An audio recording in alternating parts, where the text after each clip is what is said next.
It is an honor to be in Lynch, the world's capital of coal. An incredible history and legacy here.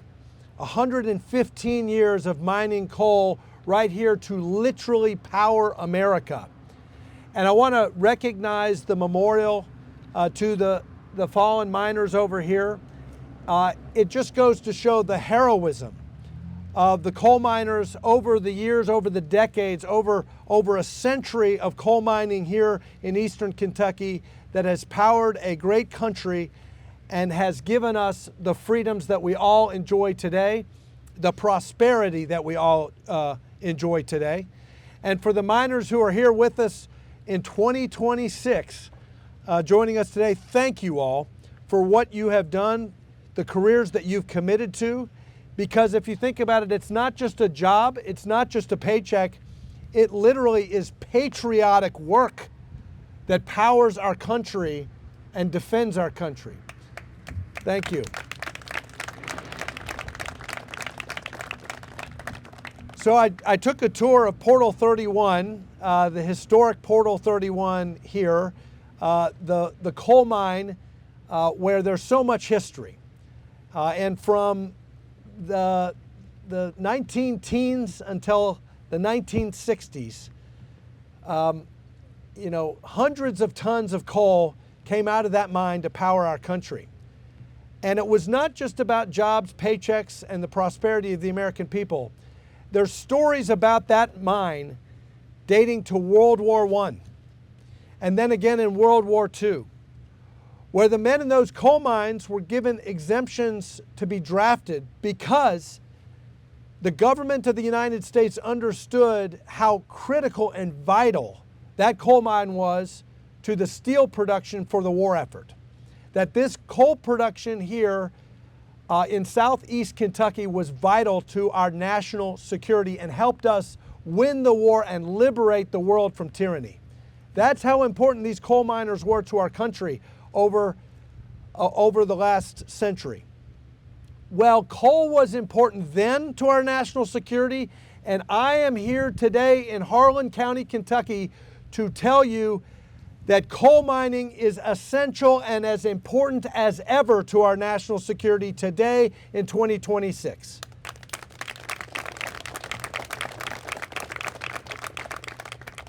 To the critics of the coal industry who say that the days of coal mining are over, let me be very, very clear.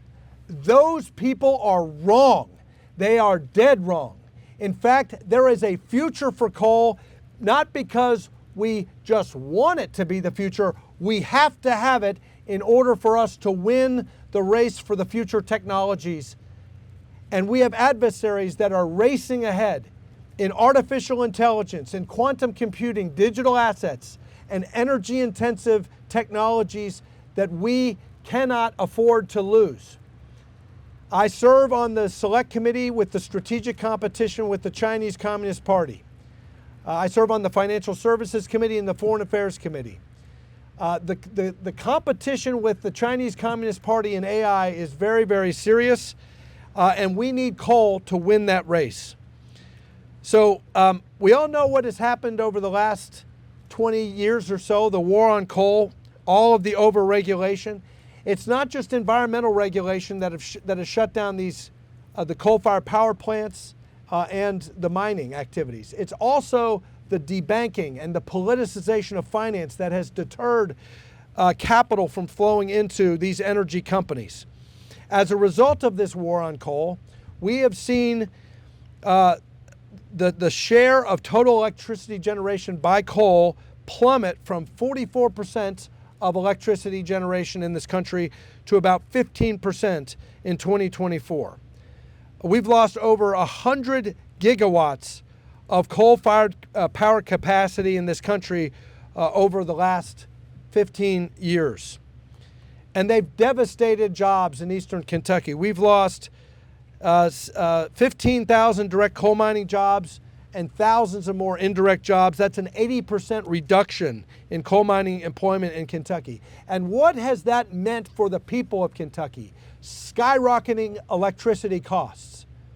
Since the beginning of the war on coal, since 2009 to 2025, we've seen a nearly 60% increase in utility rates over these past 16 years. Energy prices, residential electricity prices have surged from about $8.37 per kilowatt hours in 2009 to 13.26 per kilowatt hour in 2025. So just as we need more reliability, we've seen a decline in production of coal and we've seen an increase in electricity costs. And now we're facing a self-inflicted energy crisis. We've lost about 290 coal plants to premature retirements over the last 15 years or so. That has removed tens of gigawatts of capacity over the past decade alone, and electric grid reliability is collapsing as artificial intelligence-related power demand is surging to historic highs. According to the U.S. Department of Energy, data center demand is likely to double or triple by 2028 as AI adoption, industrial electrification, and manufacturing expansion converge. Goldman Sachs estimates that data power demand will rise 160% by 2030. McKinsey predicts that data centers will consume nearly 12% of all U.S. electricity by 2030. Meanwhile, blackouts have increased 60% over the last decade, and that's projected to increase 100 times by 2030 if we continue to shutter reliable power sources. The U.S. is set to lose an additional 104 gigawatts of firm baseload generation capacity by 2030, while only adding 22 gigawatts in that same time frame. Now, this is a big problem because the People's Republic of China is doing the opposite. China is racing ahead with more coal plants per week. China, as we are retiring coal plants, China is guaranteeing baseload power for AI by approving roughly 2 coal plants per week.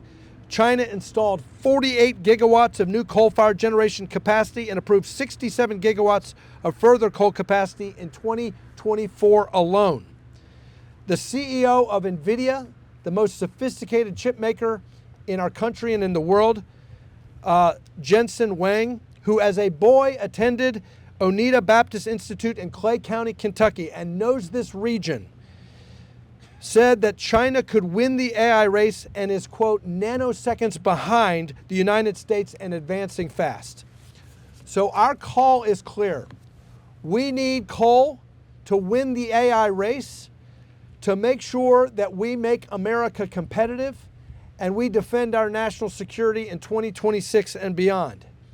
And rare earth elements are vital. In addition to power, cheap, affordable, dispatchable power, we also need the rare earth elements and other critical minerals that are essential to AI and data center infrastructure.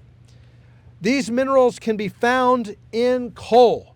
According to the Department of Energy, recoverable U.S. coal, coal ash, and coal waste contains an estimated 17 million metric tons of rare earth elements, more than 1,200 times our nation's annual consumption of just 8,800 metric tons. So we've got to deal with overregulation to allow the mining of coal for rare earth extraction so that we can win the race for American AI dominance. So what this is today is we are announcing our plan for reviving Kentucky coal jobs and positioning Kentucky to power the technologies of the future. This is a vision that lays the groundwork for the future jobs and prosperity of Eastern Kentucky, but it's also at the center of America's national security imperative, which is to win the race for these technologies of the future. Kentucky is uniquely positioned not only to put our coal miners back to work, but to advance our national security, and we can do it right here in Harlan County, Kentucky.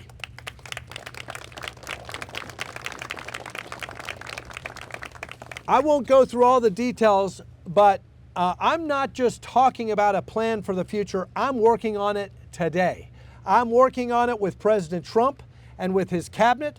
I've had conversations with the head of President Trump's National Energy Dominance Council, Secretary Burgum. I've also had a conversation with Secretary Chris Wright about these ideas. Secretary Wright understands this. He believes in the future of coal. He believes in Kentucky, and he believes that Kentucky can help the United States win the AI race. I've had a conversation with my former colleague, the EPA Administrator Lee Zeldin, about the importance of streamlining and expediting permitting for new coal power capacity, and he also understands it as well. And I won't go into all of the details about how we're going to get it done. It's all in the plan right now, but I want to just outline one key element to this. And I've introduced this legislation in this term of Congress. It's called Securing Reliable Power for Advanced Technologies Act. My committee, the House Financial Services Committee, has jurisdiction over what's called the Defense Production Act. The Defense Production Act authorizes the President for national security purposes to mandate the production of key critical industries and products. There is no more critical national security sensitive product that we need in this country more than energy. And these coal miners right here provide it every single day. We need more of it. And this legislation would use the existing architecture of the Defense Production Act to encourage more investment in new and existing coal-fired power plants by providing regulatory risk insurance and expedited permitting under the Defense Production Act for data centers and the power plants that supply the base load electricity for them.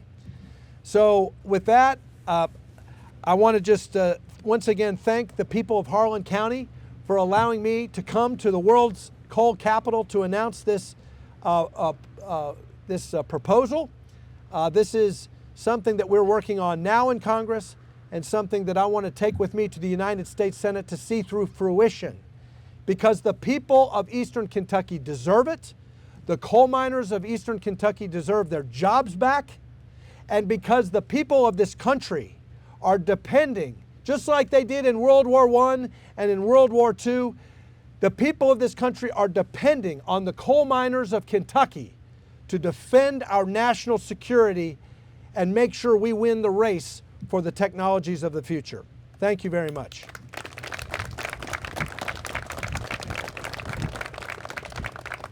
And I think with that, I'm going to come forward and take some questions up there, or do we take questions here? You can take them from there. Okay, I'll take them from here. You say this work is already underway right now in Congress. How do you transition that work over to the Senate should you be elected by this time next year? Well, one thing we know for sure is that a lot of good ideas die in the Senate.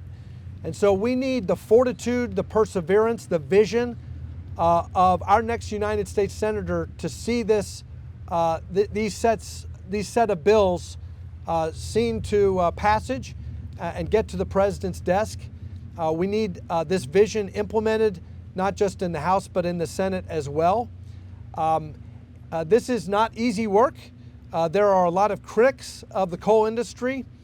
There are a lot of people who have fought very hard to kill this industry. They've been successful in severely damaging this industry. But now the national security exigency demand that we bring this industry back in a very robust way, not just to put these great coal miners back to work, not just to put Eastern Kentucky back to work, but to advance our national security and power artificial intelligence, quantum computing, digital assets, and these technologies that require massive amounts of firm, uninterrupted baseload power. There is no source of power that can do that like coal. There is no source of power. Nuclear is in the future, perhaps, but we are decades away from permitting nuclear power plants. We have the existing infrastructure here. We have the miners here. We have the energy here. We have the dispatchable capacity here to actually do the job before nuclear power could ever do what coal can do right now. And that's why it's so imperative that we move this legislation, that we move this agenda forward so that we can we can get the job done. The race for AI is now. It's not 10, 20 years in the future. It's right now. And as the CEO of NVIDIA said, we are nanoseconds ahead of China. We are not light years ahead of China. We have to stay moving fast ahead. China understands this. They're building new coal plants. We are not. And we need to make sure we reverse course and start putting coal-fired power back online so we can win this race. I got a question. Yes, sir.